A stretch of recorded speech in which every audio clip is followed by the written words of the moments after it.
हर हर महादेव। उन्होंने लिखा है, मेरे पति ने कहा अगर टीवी पर कथा सुनने से रोग मिटता है, सियोर वाला महाराज छाती ठोक ठोक कहता है व्यासपीठ से कि कथा सुनो हर चीज का हल मिलेगा।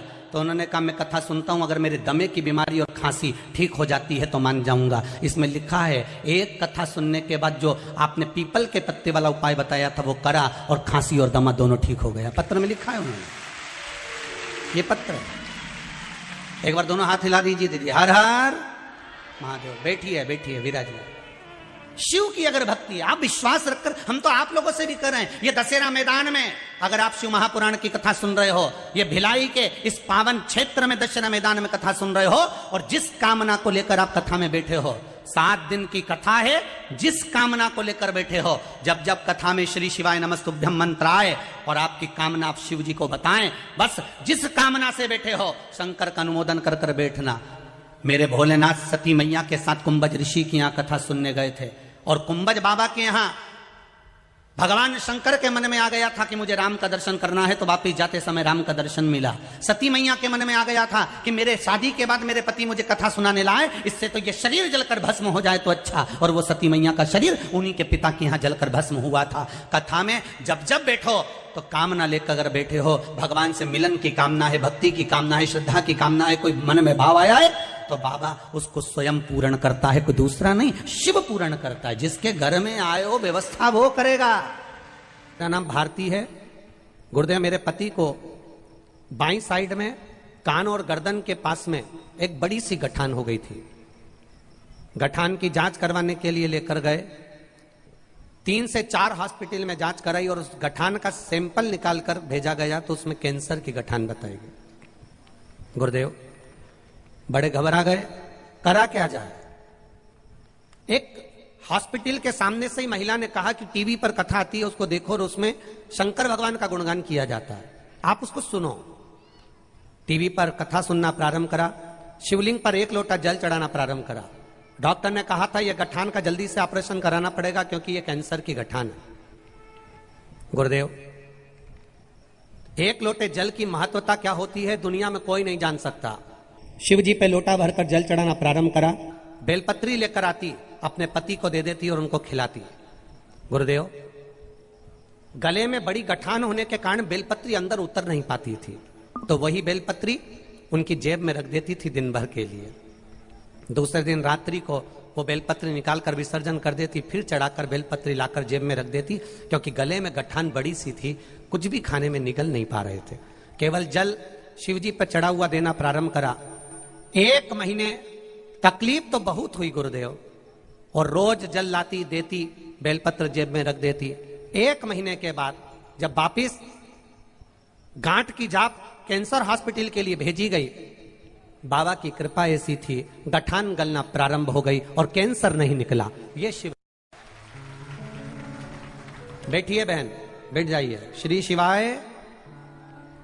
शिव तत्व की प्राप्ति हो महाराज। भगवान शंकर का गुणगान, शिव पर किया गया विश्वास, शंकर पर किया गया भरोसा दृढ़ होता चाहिए।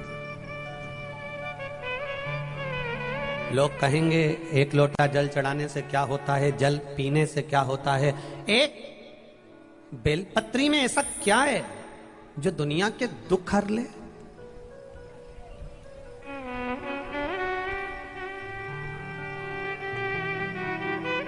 वो माताएं गुनगुनाती है ना, एक बेलपत्र में क्या गुण है, मेरा भोला मगन है। आखिर इस बेलपत्र में है क्या?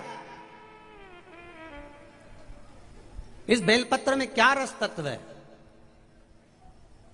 एक वृक्ष पर लगने वाली बेलपत्र शंकर भगवान पर चढ़ने के बाद ऐसी कौन सी औषधि बन जाती है? पर औषधि भी उसी के लिए बनती है जिसका कथा पर और महादेव पर विश्वास पक्का हो, भरोसा पक्का। अब पत्नी पति को दे रही है बेलपत्र खाने के लिए, लो तुम्हारी शुगर ज्यादा हो रही है, रोज बेलपत्र खाओ। खाओ, क्या होता है बेलपत्र खाने से? वो तो पगला है महाराष्ट्र में, तो अक्कल नहीं है सियोर वाला में, तो वो तो जबरदस्ती मूर्ख बनाता रहता बैठ के। क्या होगा खाने से? अब पत्नी कह रही है बेलपत्र खाओ, शुगर लेवल में आ जाएगी, बीपी लेवल में आ जाएगा, खाओ तो सरी, खाओ तो सरी। डॉक्टर कह देगा 50,000 रुपए की जांच करा देगा, 25,000 1 लाख रुपया लगा देगा और 50,000 रुपए लगाकर 5,000 की दवाई खाएगा ना, तब उसको संतुष्टि होगी। फ्री में अगर बेलपत्र मिल जाती है ना तो लोग इसका मोल तत्व नहीं समझते। जो पैसे से मिलता है ना तो लोगों को अच्छा लगता है कि मैं दवाई खाऊंगा ना तो फायदा होगा, औषधि खाऊंगा ना तो फायदा होगा, बेलपत्र से फायदा नहीं होगा। ये लोगों की सोच है, उसकी कीमत नहीं समझ।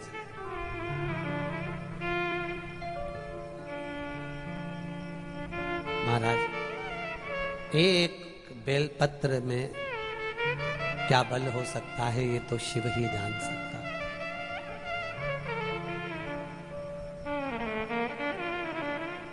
जिसकी शुगर, बीपी, थायराइड, कोलेस्ट्रॉल, जितनी भी आपको तकलीफें हैं शरीर के अंदर, थोड़ा थोड़ा बेलपत्र खाने में तोरा जरूर लग सकता है, किसी किसी की जीवान में छारपन भी आ सकता है, पर अगर आप ऐसे नहीं खा सकते तो शंकर पर चढ़ी हुई बेलपत्र को सुखाकर चूरा बनाकर भी थोड़ी थोड़ी ले सकते हो। कुंदकेश्वर महादेव का नाम लेकर आप धारण कर सकते हो। एक पत्र और है, देखिए।